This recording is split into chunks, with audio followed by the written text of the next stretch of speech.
सत्य वचन, अमर वचन, जीवित वचन, दिव्य वचन, सत्य वचन, अमर वचन, जीवित वचन।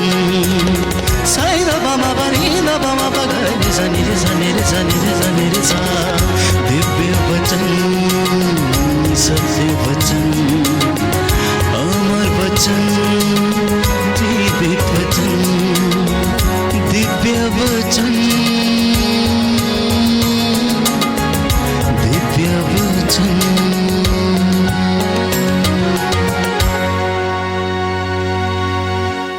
प्रियजनों, विश्वास करना कि प्रभु ये कहता है कि मैं देश भर में शांति बनाए रखूंगा जिससे कि तुम सुख की और चैन की नींद सो सको। कैसी नींद? सुख की और चैन की नींद सो सको। ना जाने कितने ही लोग हैं इस दुनिया में जो चैन की नींद नहीं सो पाते, जो हमेशा हमेशा बेचैन रहते हैं, भविष्य को लेकर चिंता में रहते हैं। लेकिन प्रभु ये वादा करता है कि मैं तुम्हारे देश में, तुम्हारे घर में शांति बनाए रखूंगा जिससे कि तुम चैन की नींद सो सको। बोलो आमीन, आमीन, hallelujah, hallelujah, hallelujah, hallelujah, hallelujah. Hallelujah. इतना ही नहीं, गणना ग्रंथ अध्याय 6 पद संख्या 26 में प्रभु का वचन ये कहता है कि प्रभु तुम लोगों पर दया दृष्टि करे और तुम्हें शांति प्रदान करे। इस वक्त आप लोग जो मेरे साथ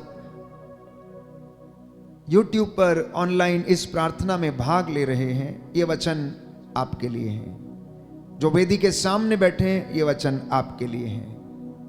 प्रभु ये कहता है कि मैंने उन्हें आश्वासन दिया कि तुम्हें शांति मिले, तुम मत डरो, तुम नहीं मरोगे। अगर आज कोई ये सोच रहा है कि मैं मर जाऊंगा, मेरा जीवन समाप्त हो रहा है, अब मैं बूढ़ा हो गया हूं, अब मैं नहीं बचूंगा, प्रभु कहता है तू विश्वास कर और मेरी महिमा देखेगा। मैं तुझे सांत्वना देता हूं, आशा प्रदान करता हूं, मत डर, तू नहीं मरेगा। हम जानते हैं हिजकिया के विषय में, राजाओं के दूसरे ग्रंथ में हम पढ़ते हैं कि राजा हिजकिया बीमार पड़ा, उसके शरीर पर एक बहुत बड़ा फोड़ा हो गया था, वो मरना नहीं चाहता था। उसने रो रो कर, आंसू बहाकर, दीवार की ओर मुंह करके, घुटने टेक कर, पुकार पुकार कर उसने प्रार्थना की। और वचन कहता है लोग तेरे पास आते हैं इसलिए क्योंकि तू उनकी प्रार्थनाओं को सुनता है। तो इसी तरह हिजकिया गिड़गिड़ाया, चिल्लाया, आंसू बहाए और उसने अपनी जवानी के दिनों में किए गए अच्छे कामों को उसने परमेश्वर को याद दिलाया। परमेश्वर प्रसन्न हो गया। उसने यशायाह को वापस भेजा, जाओ उसे कहो कि वो नहीं मरेगा, मैं उसे 15 वर्ष का जीवन और प्रदान करता हूं। इसलिए प्यारे भाइयों और बहनों, प्रभु आज की संध्या आपसे वादा कर रहा है, the Lord is promising you, कि वो अपनी कृपा आप पर बनाए रखेगा। उसकी शांति आपके घर में सदा बनी रहेगी। आप नहीं मरेंगे, इसलिए आप विचलित ना हो। इन बातों पर विश्वास करना और आज आप महिमा देखेंगे। बोले आमीन, हालेलुया। हे प्रभु यीशु, आज के वचन मेरे जीवन में, मेरे परिवार में उद्धार लाएं। हर प्रकार की बुराई से मुझे आजाद कीजिए, सभी बंधनों से मुझे आजाद कीजिए। Hallelujah, hallelujah. तो मैं मनन चिंतन कर रहा था कि प्रभु आज तेरी प्रजा के लिए, तेरे बच्चों के लिए आप क्या कहना चाहते हैं? आप अपने इस दास के द्वारा इन बच्चों से क्या कहना चाहते हैं? और मैं यूं ही बाइबल पढ़ रहा था तो प्रभु ने प्रेरणा दी कि मेरे बच्चों से कहना कि ये घबराएं नहीं, मुझ में विश्वास करें और ईश्वर में विश्वास करें, और मेरे उन बातों पर विश्वास करें और जो मैंने चमत्कार दिखाए हैं और जो मैंने काम किए हैं उन पर यह विश्वास करें। तो प्रियजनों, विश्वास हमारे जीवन में एक ऐसी चीज है जिसके द्वारा हम हमेशा आगे बढ़ते रहते हैं, बाधा पर बाधा हम पार करने लगते हैं। अगर हमारा विश्वास मजबूत होता है तो हम एक के बाद एक सोपान पार करने लगते हैं, लेकिन अगर हमारा विश्वास कमजोर है तो हम हार जाते हैं, हम टूट जाते हैं, बहुत जल्दी निराश हो जाते हैं। तो बाइबल हमें बताती है कि विश्वास ईश्वर का वरदान है। विश्वास क्या है? यह ईश्वर का वरदान है। हम किसी को जबरदस्ती ये विश्वास नहीं दे सकते हैं। आप किसी को जबरदस्ती ये विश्वास नहीं दे सकते हैं। किसी का हाथ पकड़कर जबरदस्ती आप उससे ये नहीं कहते कि तुम इसमें विश्वास करो।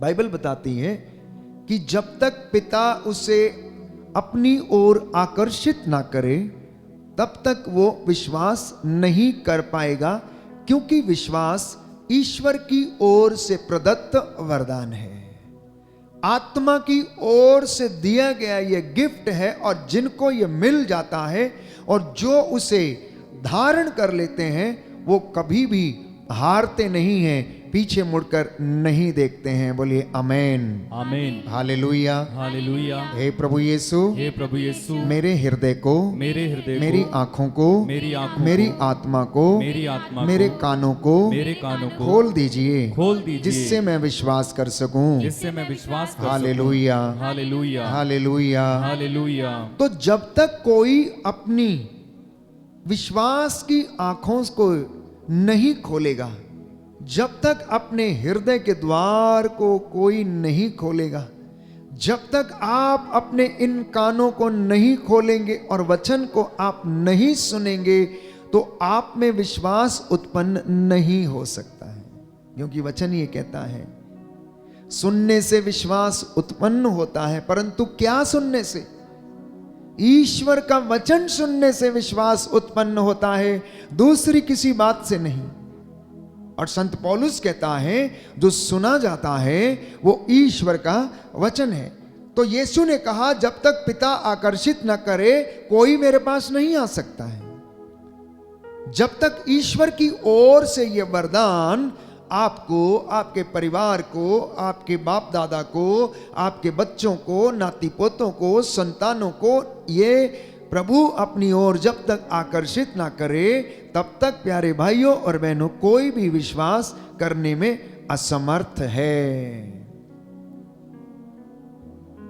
लेकिन परमेश्वर किस व्यक्ति को अपनी ओर आकर्षित करता है? कहता है, वचन हम पढ़ते हैं कि जो आत्मा और हृदय की सच्चाई से उसकी आराधना करते हैं, उसकी खोज में लगे रहते हैं, ऐसे आराधकों को पिता चाहता है और उनसे वो प्रसन्न होता है। और लाजमी सी बात है कि उन्हें वो अपनी ओर आकर्षित करता है और वह विश्वास के कृपा पात्र बन जाते हैं। इब्राहिम के विषय में हम पढ़ते हैं कि इब्राहिम ने परमेश्वर को अपनी धार्मिकता से प्रसन्न किया, अपने धर्म के कामों से उसने परमेश्वर को प्रसन्न किया, अपने पुण्य के कामों से उसने परमेश्वर को प्रसन्न किया। और 75 वर्ष की अवस्था में ईश्वर ने इब्राहिम से एक वादा किया कि मैं तेरी संतति को इन तारों के समान असंख्य बना दूंगा। अगर तू आसमान में, इस आकाश में लगे तारों को गिन सकता है तो गिन, रेत के इन कणों को देख, मैं तेरी संतति को इतना महान बना दूंगा प्यारे भाइयों और बहनों कि तू गिन भी नहीं पाएगा।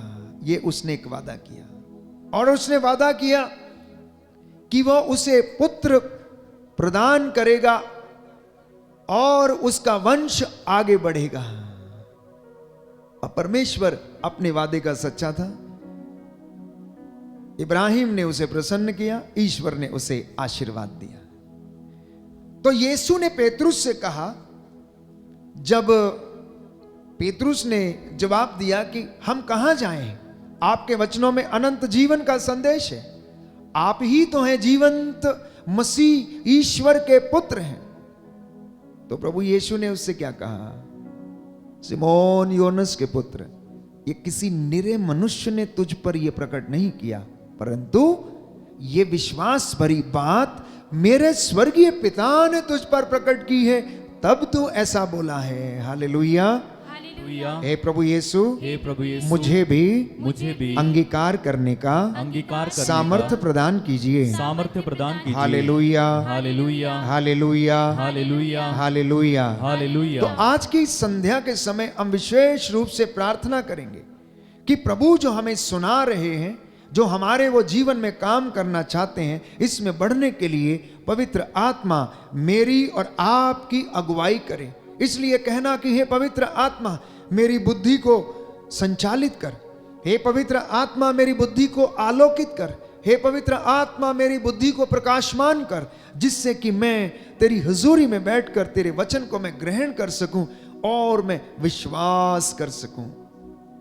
सुसमाचार में हम पढ़ते हैं, लूकस रचित सुसमाचार अध्याय 17 पद संख्या 5 में कि शिष्यों ने कहा, गुरुवर हमारे विश्वास को बढ़ाइए। क्या बोला? हमारे विश्वास को बढ़ाइए। क्या बोला? हमारे विश्वास को बढ़ाइए। कहने का मतलब यह है कि हमारा विश्वास घटाया और बढ़ाया जा सकता है। हाँ या ना? हाँ या ना? हमारा विश्वास घटाया और बढ़ाया जा सकता है। वो स्थिर नहीं है, वो यथावत नहीं है, वो कोई ऐसी चीज नहीं है जो पत्थर के समान है जिसे हम घटा और बढ़ा सकते हैं। पत्थर तो एक चीज है प्यारे भाइयों और बहनों, वो चट्टान है जिसे हम घटा बढ़ा नहीं सकते, लेकिन हमारा विश्वास घटाया जा सकता है, बढ़ाया जा सकता है। अब आप पूछेंगे कैसे?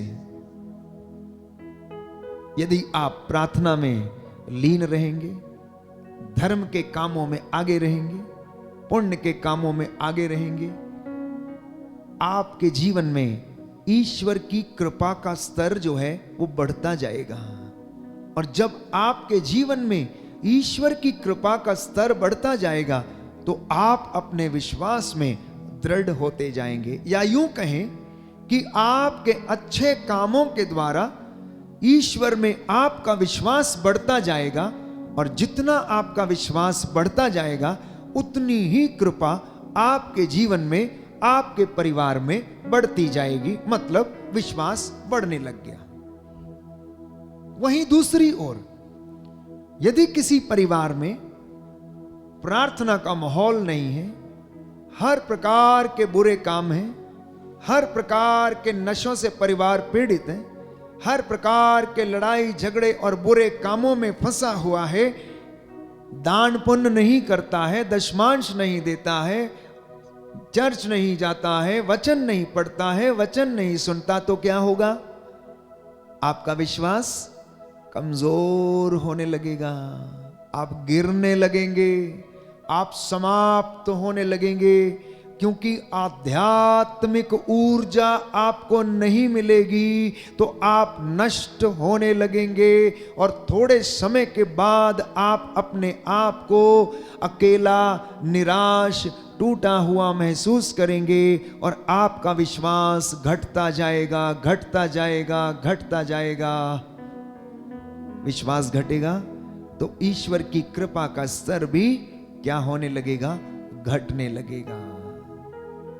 ये चुनाव आपके ऊपर है, ये चुनाव विश्वासियों को करना है कि किस प्रकार से मैं अपने विश्वास को घटा सकता हूं या बढ़ा सकता हूं, किस प्रकार से मेरे जीवन में ये काम हो सकते हैं कि मैं परमेश्वर की हुजूरी में, उसकी कृपा में आगे बढ़ता जाऊं और अपने विश्वास में दृढ़ होता जाऊं।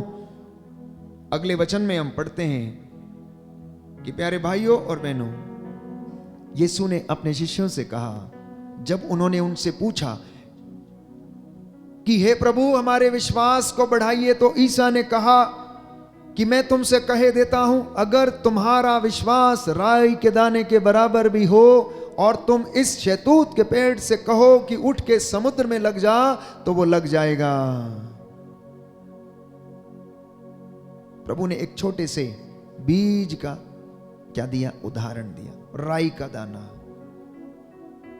यीशु की शिक्षा में यही खासियत थी। उनकी भाषा शैली अलग ही थी। उस भाषा शैली में बड़ा आकर्षण था। उनके बोलने का लहजा, वार्तालाप करने का उनका जो तरीका था, लोगों को अपनी ओर आकर्षित करने का तरीका था, वो बहुत अच्छा था।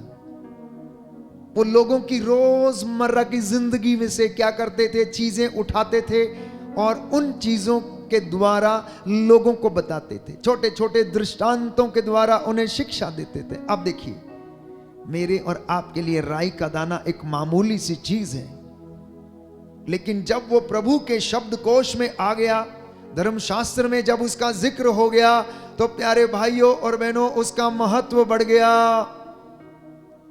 उसका महत्व हम जान गए, पहचान गए। और यीशु ने राई के दाने का उदाहरण दिया और कहा कि अगर तुम्हारा विश्वास राई के दाने के बराबर हो और तुम इस शहतूत के पेड़ से कहो कि उठ के समुद्र में गिर जा, तो वो गिर जाएगा। अपने आप से पूछिए कि आपका विश्वास कितना बड़ा है? क्या राई के दाने के बराबर है? अगर है, आप में से बहुत सारे लोग कहेंगे मैं विश्वास करता हूं। आप में से बहुत सारे लोग कहेंगे कि मैं तो सब बातों में विश्वास करता हूं। तो प्रभु कहता है कि चल फिर इस शहतूत के पेड़ से कह कि उठ के समुद्र में गिर जा, तो वो ऐसा हो जाएगा। राई के दाने की खासियत क्या है? उसकी विशेषता क्या है?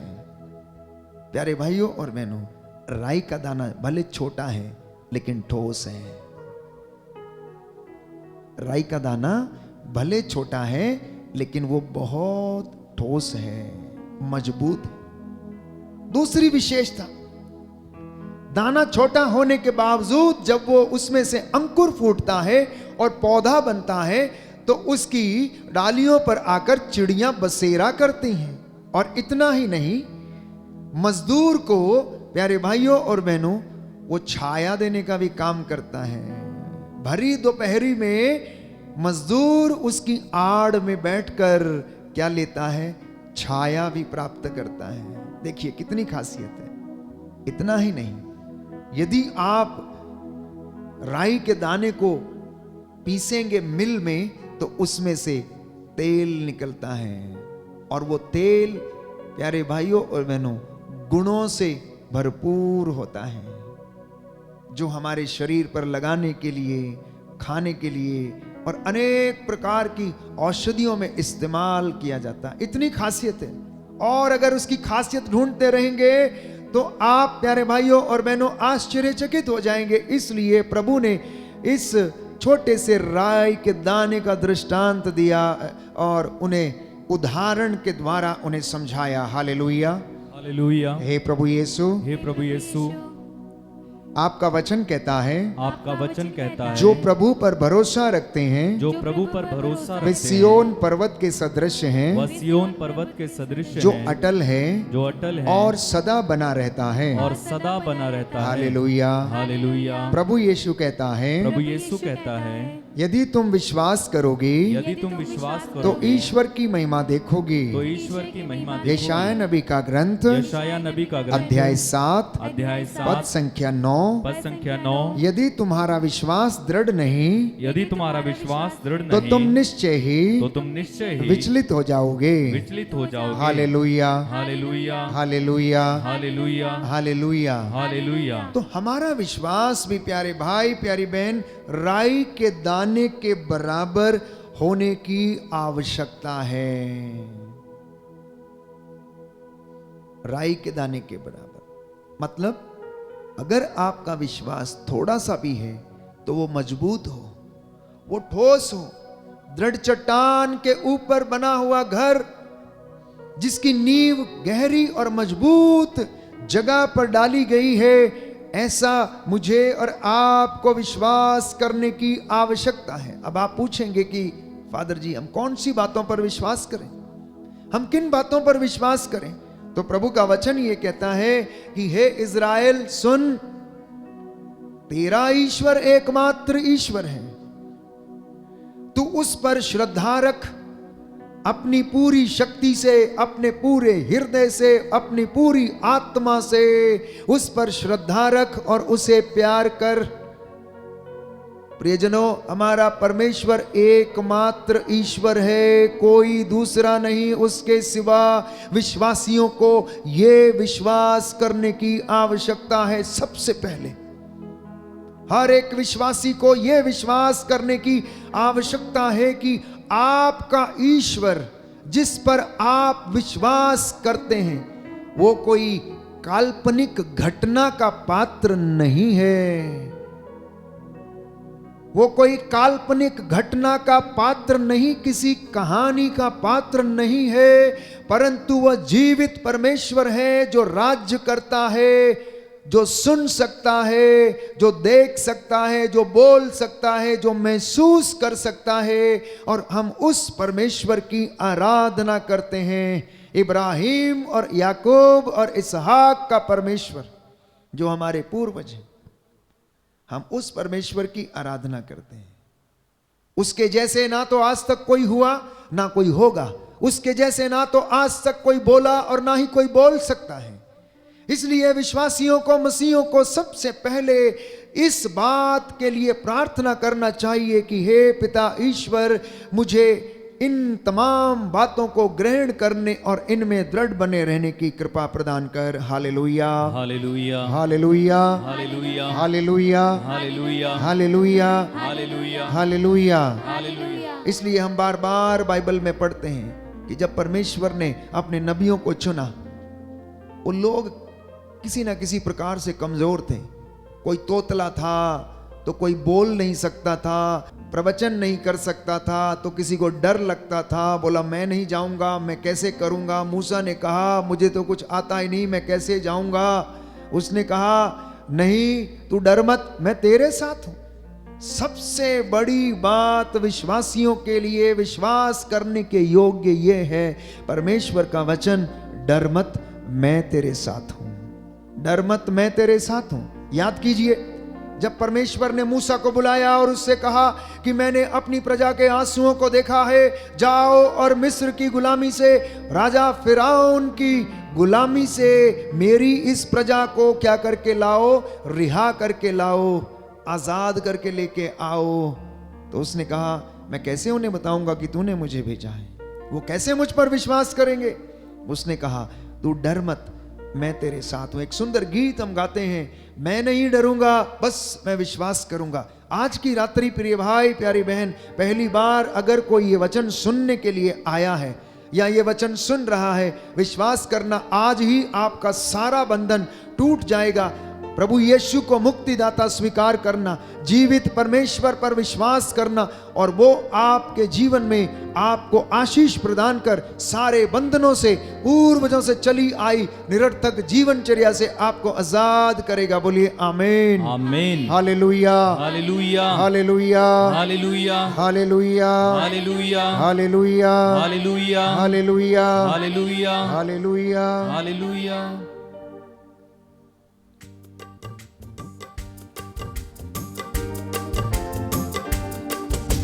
मैं ना डरांगा विश्वास करूंगा, मैं ना डरूंगा विश्वास करूंगा, मैं विश्वास करूंगा, मैं विश्वास करूंगा, मैं विश्वास करूंगा, मैं विश्वास करूंगा। यीशु मेरी जिंदगी कदी नहीं मरूंगा, यीशु मेरी जिंदगी कभी ना मरूंगा,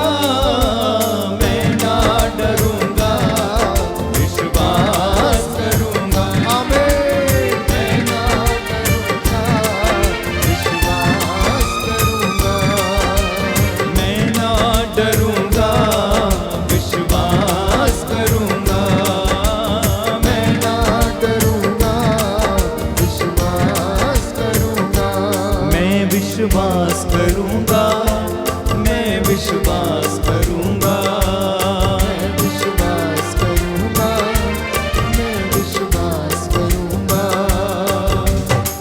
यीशु का सिपाही हूँ जरूर लड़ूंगा, यीशु का सिपाही हूँ जरूर लड़ूंगा। मैं ना डरूंगा, विश्वास करूंगा। सभी लोग गाएंगे। मैं ना डरूंगा, मुंह खोल के विश्वास करूंगा। आमीन। मैं ना डरूंगा, यस लॉर्ड। विश्वास करूंगा। ओ मैं ना डरूंगा, विश्वास करूंगा। मैं विश्वास करूंगा, मैं विश्वास करूंगा, मैं विश्वास करूंगा, मैं विश्वास करूंगा। यीशु मेरी जिंदगी कभी ना मरूंगा, यीशु मेरी जिंदगी कभी ना मरूंगा। ओ मैं ना डरूंगा, विश्वास करूंगा। हाँ मैं ना डरूंगा, विश्वास करूंगा। ओ मैं ना डरूंगा, विश्वास करूंगा। ओ मैं ना डरूंगा, विश्वास करूंगा। तो सबसे पहली बात विश्वास ये करना है कि हमारा परमेश्वर एकमात्र परमेश्वर है और जिंदा परमेश्वर है, जीवितों का ईश्वर है, जो सुन सकता है, देख सकता है, बोल सकता है, चमत्कार दिखाने वाला परमेश्वर है। और जिसने पुरानी व्यवस्था में हम पढ़ते हैं कि इजराइलियों को मिस्र की गुलामी से आजाद किया और महान चिन्ह और चमत्कार दिखाए। ये सबसे पहली बात विश्वास करना। दूसरी बात हमें विश्वास करने की आवश्यकता है कि ईश्वर हमारे जीवन में कार्य करता है, वो है, वो इस संसार को चलाता है। तीसरी बात हमें यह विश्वास करने की आवश्यकता है कि परमेश्वर ने, प्यारे भाइयों और बहनों, पवित्र आत्मा के सामर्थ्य से यीशु को माता मरियम के गर्भ में उतारा और वो इंसान बनकर इस धरती पर आकर हमारे बीच में रहा और उसने कोढ़ियों को चंगा किया, मुर्दों को जिलाया, अंधों को आंखें, बहरों को कान, गूंगों को वाणी, लंगड़ों को पांव दिए, अर्धांग रोगियों को चंगा किया। क्रूस पर उसने अपने प्राण निछावर कर दिए और अपने शरीर से अपने रक्त की एक एक बूंद उसने बहा दी, जिससे कि आप और मैं चैन की नींद सो सके, आप और मैं शांति में रह सकें, आप और मैं स्वर्ग के अधिकारी बन जाएं। चौथी बात हमें यह विश्वास करने की आवश्यकता है कि यीशु मसीह पवित्र आत्मा के द्वारा मां मरियम के गर्भ में आया, कुमारी मरियम से जन्मा, पोंतुस पिलातुस के समय उसने दुख भोगा, उसने कोड़े खाए, क्रूस पर चढ़ाया गया, 3 घंटे से ज्यादा वो मृत्यु और जीवन के बीच में वो लटकता रहा, अपराधियों को उसने क्षमा किया, वो मर गया, गाड़ा गया, दफनाया गया और पिता ईश्वर ने पवित्र आत्मा के सामर्थ्य से, रोमियो के पत्र में हम पढ़ते हैं कि यीशु मसीह को मुर्दों में से जिलाया। ये मुझे और आपको विश्वास करने की आवश्यकता है। कैसे विश्वास करेंगे? बाइबल हमें बताती कि मुख से अंगीकार करना, हृदय में विश्वास करना कि ईसा मसीह ही प्रभु है, क्योंकि पिता ईश्वर ने फिलिपियों के पत्र अध्याय 2 पद संख्या 8 और उससे आगे हम पढ़ते हैं कि उसे इस धरती पर, संसार में, इस दुनिया में सबसे बड़ा और सर्वश्रेष्ठ नाम उसने किसको दिया है? ईसा मसीह को दिया। उसका नाम सुनकर सारी जातियां, सारे लोग उसके सामने घुटना टेकें और हर एक जुबान बोले कि ईसा ही प्रभु है। बोले आमीन, आमीन, हालेलुया। हालेलुया। हे प्रभु यीशु, हे प्रभु यीशु, मैं इन वचनों को मैं इन वचनों ग्रहण को करता हूँ, ग्रहण करता विश्वास हूँ, करता हूँ, विश्वास करता आप हूँ। एकमात्र ईश्वर हैं, आप एकमात्र ईश्वर जीवित हैं, परमेश्वर हैं। जीवित परमेश्वर हैं। Hallelujah, hallelujah, hallelujah, hallelujah, hallelujah. Hallelujah. छठवीं बात, विश्वासियों को यह विश्वास करना है कि ईश्वर आपके साथ है। याद कीजिए, मत्ती के सुसमाचार में हम पढ़ते हैं अध्याय 28 पद संख्या 20 में कि जाते जाते प्रभु ने कहा कि मैं संसार के अंत तक तुम्हारे साथ हूं, मैं संसार के अंत तक तुम्हारे साथ हूं। ईश्वर ने जिन्हें बुलाया उनसे कहा कि मैं तुम्हारे साथ हूं। उसने नबियों को चुना, उनसे कहा मैं तुम्हारे साथ हूं। यीशु ने अपने शागिर्दों से कहा कि मैं तुम्हारे साथ हूं। मैं पिता से निवेदन करूंगा और वो एक सहायक भेजेगा जो तुम्हारे साथ रहेगा, जो तुम्हारी सहायता करेगा, जो तुम्हें हर बदी से बचाएगा। तुम्हें कोर्ट कचहरियों में जाते समय सोचने की आवश्यकता नहीं कि तुम्हें क्या बोलना है। तुम्हारे मुख पर शब्द रखे जाएंगे क्योंकि मैं तुम्हारे साथ रहूंगा। बोले आमीन, आमीन, हालेलुया, हालेलुया। हे प्रभु यीशु, हे प्रभु यीशु, आपके ये वचन आपके ये वचन मेरे जीवन में मेरे जीवन में पूरे हो जाएं। पूरे हो जाएं। Hallelujah, hallelujah, hallelujah. हालेलुया।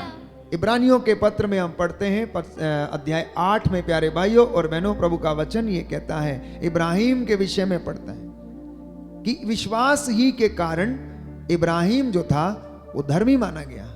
विश्वास ही के कारण नूह को बचा लिया गया।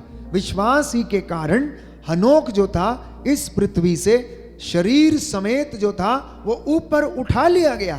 ये विश्वास के कारण ही हुआ, ऐसा अन्यथा उनमें कोई बहुत बड़ी बात नहीं थी। केवल वे परमेश्वर में विश्वास करने में सिद्ध थे, दृढ़ थे, इसलिए परमेश्वर ने उन्हें ये वरदान प्रदान किए। बाइबल में 2 व्यक्तियों का जिक्र है, एक हनोक का और एक एलिया का, जिसे परमेश्वर ने शरीर समेत उठा लिया प्यारे भाइयों और बहनों। इसलिए विश्वासियों को इन वचनों पर विश्वास करने की आवश्यकता है। इतना ही नहीं प्यारे भाइयों और बहनों, आप कैसे जानेंगे कि हम विश्वास करें तो किस पर करें, किस चीज पर करें? तो बाइबल हमें बताती है कि मुझे और आपको ये जो वचन दिया गया है ये विश्वास करना है कि ये परमेश्वर का वचन है।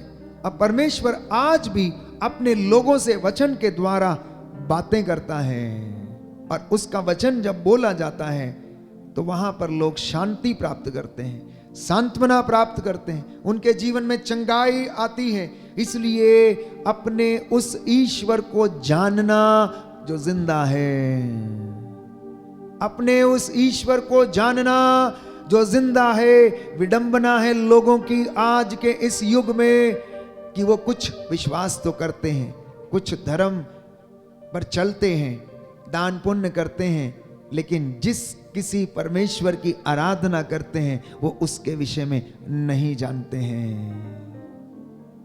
उसके विषय में जानते नहीं हैं।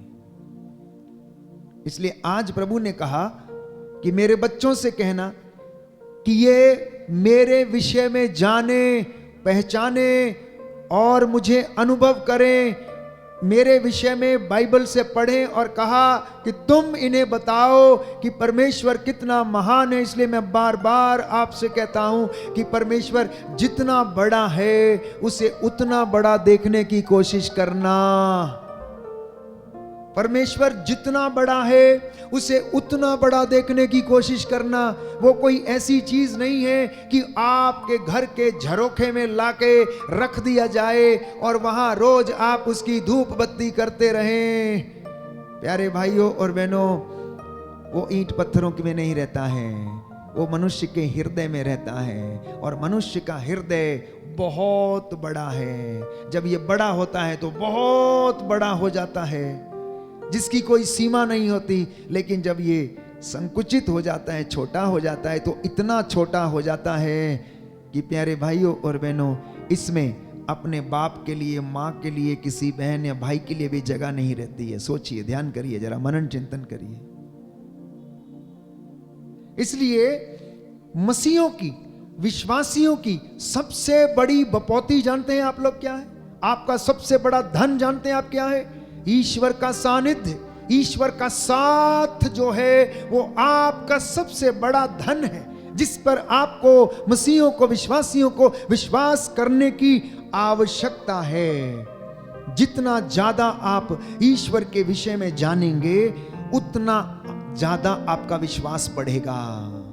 सुनना ध्यान से, जितना ज्यादा आप ईश्वर के विषय में जानेंगे उतना ज्यादा आपका विश्वास बढ़ेगा। जितना ज्यादा आपका विश्वास बढ़ेगा उतनी ज्यादा आपके जीवन में कृपा बढ़ती जाएगी, और जितनी ज्यादा कृपा आपके जीवन में रहेगी, अनॉइंटिंग आपके जीवन में रहेगी, उतनी आशीष आपके जीवन में देखने को मिलेगी। और जब आपके घर में आशीष होगी तो आपके घर में जो आएगा, आपसे जो मिलेगा वो भी आशीषित हो जाएगा। देखिए कितना महान है प्यारे भाइयों और बहनों प्रभु का प्रेम हमारे लिए। इसलिए बाइबल हमें बताती है, रोमियो के पत्र में हम पढ़ते हैं कि जब ईश्वर हमारे साथ है तो कौन हमारा विरोध कर सकता है? कोई भी हमारा विरोध नहीं कर सकता है। मैं क्यों डरूंगा जब तू मेरे साथ है? इसलिए बाइबल हमें बताती है, निर्गमन ग्रंथ अध्याय 34 में हम पढ़ते हैं, प्रभु का वचन हमें बताता है, मूसा प्रभु के आज्ञा अनुसार पत्थर की वो 2 पाटियां हाथ में लिए हुए बहुत सवेरे सिनाई पर्वत पर चढ़ा। प्रभु बादल के रूप में उतरकर उसके पास आया और अपना प्रभु नाम प्रकट किया। प्रभु ने उसके सामने से निकलकर कहा, प्रभु एक करुणामयी तथा कृपालु ईश्वर है। वह देर से क्रोध करता और अनुकंपा तथा सत्य प्रतिज्ञता का धनी है। वो 1000 पीढ़ियों तक अपनी कृपा बनाए रखता और बुराई, अपराध और पापों को क्या करता है? क्षमा करता है। मूसा ने तुरंत दंडवत कर उसकी आराधना की और कहा कि प्रभु, यदि मुझ पर तेरी कृपा दृष्टि है तो मेरा प्रभु हमारे साथ चले। घर के मुखिया को, पति पत्नी को ये कहने की आवश्यकता है कि यदि मेरे परिवार पर, मेरे बच्चों पर तेरी कृपा दृष्टि है तो मेरा परमेश्वर मेरे साथ रहे। आज की इस परेशानी में, आज की इस दुर्घटना में हमारा साथ देने की कृपा कर। महान चिन्ह और चमत्कार देखने को मिलते हैं। विश्वास के विषय में हम पढ़ते हैं, संत पौलुस एक सुंदर परिभाषा हमें बताता है कि विश्वास उन बातों की स्थिर प्रतीक्षा है जिन्हें हम देखते नहीं हैं, परंतु हमें पता है कि वो हैं। मैं और आप उन्हीं चीजों को पाने के लिए दौड़ते चले जा रहे हैं। इसलिए 2-2 घंटे बैठकर आराधना करते, वचन सुनते, दान पुण्य करते, उपवास करते, प्रार्थना करते, परहेज करते, निवेदन करते, मध्यस्थता करते हैं, निवेदना पढ़ते हैं। क्यों? जिससे कि हम उस देश में चलें जहां पर दूध और मधु की नदियां बहती हैं, जहां पर परमेश्वर की रूह का मस्सा हमेशा छाया रहता है, जहां पर हम महिमान्वित किए जाएंगे, जहां पर हम ईश्वर की मेज पर बैठकर भोजन करेंगे। यही हमारा विश्वास है। ये वो बातें हैं जिन्हें हम देखते नहीं हैं, परंतु हमें विश्वास है कि वो हमारे लिए रखी गई हैं। आज इसी विश्वास के द्वारा प्रभु हमें आशीष प्रदान कर रहे हैं, और वो कहता है कि जो मुझ में विश्वास करेगा मुझसे भी महान और बड़े काम करेगा। बोले आमेन, आमेन, हालेलुया। हालेलुया।